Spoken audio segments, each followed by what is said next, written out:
ఉన్నది వాటిని నాశనం చేయడానికి, క్యాన్సర్ కణాలు మళ్ళీ పెరగకుండా స్ప్రెడ్ కాకుండా రక్షించడానికి వంకాయ ఉపయోగపడుతున్నదని సైంటిఫిక్ గా ఉన్నాయి అన్నమాట. ఈ వంకాయలో ఉండే గ్లైకో ఆల్కలాయిడ్స్ అనే కెమికల్స్ స్పెషల్గా ఏం చేస్తాయి అంటే క్యాన్సర్ కణాలు, అంటే రకరకాల అవయవాల క్యాన్సర్ కణాలు కొంచెం డిఫరెంట్గా ఉంటాయి కదమ్మా, బాడీలో ఏ రకమైన క్యాన్సర్ కణం ఉన్నప్పటికీ ఆ క్యాన్సర్ కణానికి బ్లడ్ సప్లై కట్ చేస్తుంది అనమాట.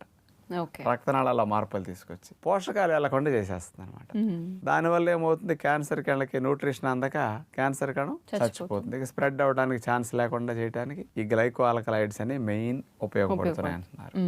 అలాగే మరొక కెమికల్ సోలసోడైన్ అనే గ్లైకోసైడ్ వంకాయలో స్పెషల్ గా ఉంటుంది అనమాట. ఇదేం చేస్తుందంటే క్యాన్సర్ కణాలని మొదట్లోనే గుర్తించి తానంతట తానుగా చనిపోయేటట్టు వాటికి ప్రేరణ కలిగించి ఇక క్యాన్సర్ కణం స్ప్రెడ్ కాకుండా రక్షణ కలిగిస్తుంది. అంటే మంచి కణాలు క్యాన్సర్ కణం అంటించకుండా, మంచి కణాలు క్యాన్సర్ గా మారకుండా రక్షించడం